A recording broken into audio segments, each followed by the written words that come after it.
तो अगर आप अपने फ्लोरिंग को सबसे कम दाम के अंदर सबसे जबरदस्त लुक देना चाहते हो तो पीवीसी विनाइल फ्लोरिंग आपके लिए सबसे बेस्ट ऑप्शन हो सकता है। बाकी किसी भी फ्लोरिंग से अगर आप इसका कंपैरिजन करते हो तो इसे लगवाने में आपको काफी कम खर्च आता है। अब ये जो पीवीसी विनाइल फ्लोरिंग है इसमें आपको रेगुलर चेक्स वाली डिजाइन तो मिलती है, साथ में इसमें आजकल बहुत सारे टाइप की इटालियन मार्बल फिनिश भी आपको मिल जाती है जो कि लाइट कलर में आपको मिलती है, जिस वजह से रूम का लुक काफी जबरदस्त और जॉइंटलेस दिखाई देता है। पर अगर आप इस पीवीसी विनाइल फ्लोरिंग को लगवाने के बारे में सोच रहे हो तो आपको कुछ बहुत ही इंपॉर्टेंट पॉइंट पता होने जरूरी है, जैसे कि इसके कुछ फायदे नुकसान होते होंगे, तो इसे लगवाने से पहले आपको उन्हें जानना काफी ज्यादा जरूरी है। साथ में हम ये भी जानेंगे कि कहां पर यह सबसे बेस्ट रहेगी और सबसे इंपॉर्टेंट चीज, इसे लगवाने के लिए हमें कितना खर्च आ सकता है। ऐसी बहुत ही इंपॉर्टेंट चीजों के बारे में हम आज के वीडियो में देखने वाले हैं। तो वीडियो काफी काम की और इंटरेस्टिंग होने वाली है, इसीलिए इस वीडियो को पूरा जरूर देखें।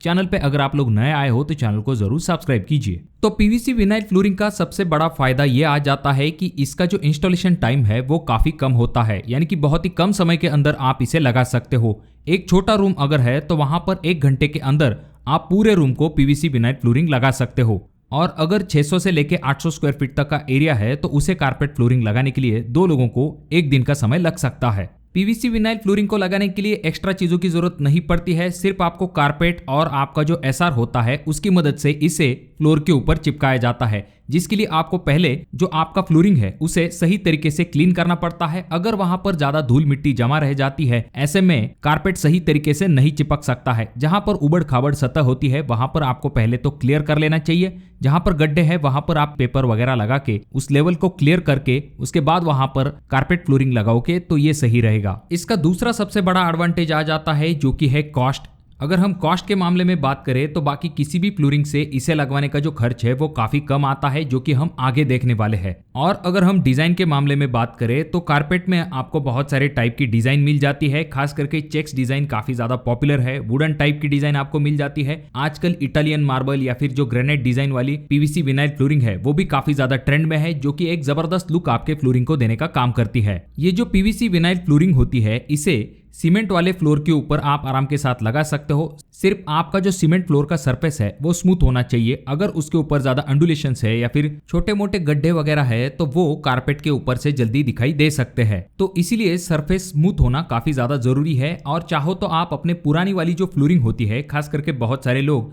अपनी जो मोज़ेक टाइल है उनके ऊपर इन कारपेट फ्लोरिंग को लगवाना पसंद करते हैं, जिससे कि लुक भी अच्छा मिल जाता है। और ये जो कारपेट फ्लोरिंग होती है ये मॉइस्चर और वाटरप्रूफ होती है, इसीलिए आप चाहो तो गीले कपड़े की मदद से भी इन्हें आराम के साथ क्लीन कर सकते हो। और ये जो पीवीसी विनाइल फ्लोरिंग होती है ये कंफर्ट और सेफ्टी के हिसाब से भी अच्छी होती है। इनमें आपको स्लाइटली कुशनी सरफेस मिलता है जिससे कि आप कंफर्टेबल फील करते हो। कारपेट फ्लोरिंग में आपको और एक विशेषता मिलती है कि ये एंटी स्लिप होती है, खास करके आपको एक्स्ट्रा ग्रिप भी यहाँ पर मिल जाती है, जिससे कि फ्लोरिंग पे से फिसल के गिरने के चांसेस कम हो जाते हैं। साथ में ये जो पीवीसी फ्लोरिंग है ये अच्छी साउंड इंसुलेशन का भी काम करती है। और जहाँ पर ठंड वाला एरिया होता है, जहां पर फ्लोरिंग काफी ज्यादा जल्दी ठंडी हो जाती है, तो वहां पर भी पीवीसी विनाइल फ्लोरिंग एक अच्छा ऑप्शन होगा, क्योंकि इनके ऊपर चलने से आपको पैरों में जल्दी ठंडक महसूस नहीं होगी। अब दोस्तों ये तो हो गई सब अच्छी बातें, पर जानते हैं कि इन पीवीसी विनाइल फ्लोरिंग के कुछ डिसएडवांटेजेस भी होते होंगे। तो यहाँ पर पहला नुकसान ये आ जाता है कि अगर हम इनके लाइफ के बारे में बात करते हैं तो पीवीसी विनाइल फ्लोरिंग की जो लाइफ है वो काफी कम होती है। रेगुलर हम जो घरों के अंदर फर्श लगाते हैं उनकी लाइफ जो है वो हम 20 से लेके 25 साल तक कंसिडर करते हैं। वहीं पर पीवीसी विनाइल फ्लोरिंग की जो लाइफ है वो आप 2 साल से लेके 5 साल तक कंसिडर कर सकते हो। और इसकी जो लाइफ है वो और भी कम होने के पीछे कुछ कारण होते हैं जो कि हम आगे देखने वाले हैं। अगर आप ज्यादा थिकनेस वाली पीवीसी विनाइल फ्लोरिंग लोगे तो उसमें आपको 8 से लेके 10 साल तक की भी लाइफ मिल सकती है, पर उसका जो कॉस्ट है वो बढ़ जाता है। और पीवीसी विनाइल फ्लोरिंग का जो कलर है वो जैसे जैसे इस्तेमाल होगा उस हिसाब से वो कलर जो है वो डल होने लगता है। और सबसे बड़ी दिक्कत ये होती है कि जब भी हम इन पीवीसी विनाइल फ्लोरिंग को अपने घर के अंदर लगाते हैं, खास करके हम सामानों को शिफ्ट करते हैं, सोफा या फिर कोई चेयर वगैरह, और उसमें अगर कोई नोकीली चीज है, ऐसे में आपका जो कारपेट फ्लोरिंग है वो फट सकता है। और अगर ये कारपेट फ्लोरिंग कहीं एक जगह पे फट जाता है, ऐसे में आगे चल के ये बहुत ही जल्दी खराब होने लगता है, यानी कि इसके और भी फटने के चांसेस बढ़ जाते हैं। और अगर हम हीट की बात करते हैं, जहां पर ज्यादा हीट से संपर्क आता है वहां पर तो इसे नहीं लगवाना चाहिए, क्योंकि वहां पर कारपेट फ्लोरिंग जो है वो बहुत ही जल्दी खराब हो जाता है। तो इसीलिए किचन जैसी जगह पर इसे रेकमेंड नहीं किया जाता। और अगर इसके ऊपर कोई धूप वगैरह गिरती है तो ये बहुत ही जल्दी खराब होने लगता है, इसका कलर भी बहुत जल्दी फेड होने लगता है। अब दोस्तों इन कारपेट फ्लोरिंग के एडवांटेजेस और डिसएडवांटेजेस जानने के बाद अब जानते हैं कि इन कारपेट फ्लोरिंग को लगाने के लिए हमें कितना खर्च आ सकता है। और जब हम खर्च को जान लेंगे उसके बाद हम ये जानेंगे कि कहाँ कहाँ पर कारपेट फ्लोरिंग बेस्ट हो सकती है और कहाँ पर आपको इन्हें नहीं लगवाना चाहिए। तो आइए जानते हैं इसे किसी एक रूम के अंदर लगाने के लिए हमें कितना खर्च आ सकता है। अगर हमारा कोई रूम है जिसका साइज है 10 फीट बाय 10 फीट, तो अगर हम उसके अंदर पीवीसी विनाइल फ्लोरिंग लगाते हैं यानी कि फ्लोर कारपेट लगाते हैं तो हमें कितना खर्च आ सकता है ये हम पहले निकालेंगे। दोस्तों देखिए, जब भी हम पीवीसी विनाइल फ्लोरिंग लगवाने की बात करते हैं तो इसका कॉस्ट कुछ फैक्टर्स पे डिपेंड होता है, जिसमें से सबसे बड़ा फैक्टर तो ये होता है कि जो मटेरियल आप लेने वाले हो। तो अगर आप रोल फॉर्मेट वाला जो कारपेट है उसे लगवाते हो तो आपको थोड़ा सा कम खर्च आता है। उसके बजाय अगर आप इस तरह के जो प्लैंक है उनका अगर इस्तेमाल करते हो तो आपको खर्च जो है वो ज्यादा आ सकता है। तो ये चीज आपको ध्यान में रखनी पड़ेगी। फिलहाल के लिए हम क्या करेंगे, जो रोल फॉर्मेट है उनका ज्यादातर इस्तेमाल किया जाता है और उनका कॉस्ट भी कम होता है, इसीलिए हम जो रूम का कॉस्ट निकालने वाले हैं उसके लिए हम रोल फॉर्मेट वाला जो कारपेट है उसे ही कंसिडर करने वाले हैं। अब यहाँ पर हमने जो रूम कंसिडर की है उसका साइज है 10 फीट बाय 10 फीट, तो हमारी लंबाई है 10 फीट मल्टीप्लाई 10 जो कि हमारी चौड़ाई भी है, तो 10 मल्टीप्लाई 10 इज इक्वल टू आ जाता है 100 स्क्वायर फीट। तो दोस्तों ये हो गया हमारे रूम का एरिया जहां पर हम अपनी पीवीसी कारपेट फ्लोरिंग लगवाने वाले हैं। अब यहां पर सबसे पहले हम कारपेट का कॉस्ट निकालेंगे। इसके लिए हमें रूम का एरिया लेना है और उसे कारपेट के रेट से मल्टीप्लाई करना है। अब रूम का एरिया तो हमने निकाल लिया है जो कि है 100 स्क्वायर फीट। अब हमें जानना है कि कारपेट का क्या रेट है। तो हम जो कारपेट यहाँ पर कंसिडर करने वाले हैं वो रोल फॉर्मेट वाला है और उसका जो कॉस्ट है यहाँ पर हमने 20 रुपए स्क्वायर फीट के हिसाब से कंसिडर किया है, यानी कि 20 रुपए तक आपको एक अच्छे क्वालिटी का कारपेट मिल जाएगा। अब हमारे पास रूम का एरिया है और कारपेट का रेट है, तो रूम का एरिया कितना आया है 100 स्क्वायर फीट मल्टीप्लाई कारपेट का रेट यहाँ पर हमने कंसिडर किया है जो कि है 20 रुपए, तो 100 मल्टीप्लाई 20 इज इक्वल टू आ जाता है 2000 रुपए। ये हो गया हमारे कारपेट का कॉस्ट। अब देखिए दोस्तों, रूम के अंदर आपको कारपेट लगवाना है तो सिर्फ कारपेट से नहीं चलेगा, आपको बाकी चीजें भी कंसिडर करनी पड़ेंगी। इसके बाद बारी आती है नेक्स्ट आइटम की जो कि है लेबर कॉस्ट। अब देखिए दोस्तों, अगर आप पीवीसी कारपेट लगवाने वाले हो तो आपको ऐसा नहीं करना है कि अपने आप से ही इस कारपेट फ्लोरिंग को लगवाने जाओ, क्योंकि इसमें दिक्कत ये होती है कि अगर आपने ये काम पहले नहीं किया है तो आपके पास से ज्यादा वेस्टेज हो सकता है। उसके बाद में आपका जो पीवीसी फ्लोरिंग है वो भी सही तरीके से इंस्टॉलेशन नहीं हो पाएगा, यानी कि लाइनिंग जो है वो भी सही तरीके से मैच नहीं हो पाएगी। पीवीसी फ्लोरिंग के ऊपर अच्छे खासे बबल छूट सकते हैं, इसीलिए ये काम जो है वो प्रोफेशनल के पास ही दीजिए। और इसमें जो लेबर कॉस्ट है वो काफी कम होता है, इसमें आपको कोई भी दिक्कत नहीं होगी। जनरली जो लेबर कॉस्ट होता है वो पीवीसी फ्लोरिंग लगवाने का 4 से लेकर 5 रुपए पर स्क्वायर फीट के हिसाब से होता है।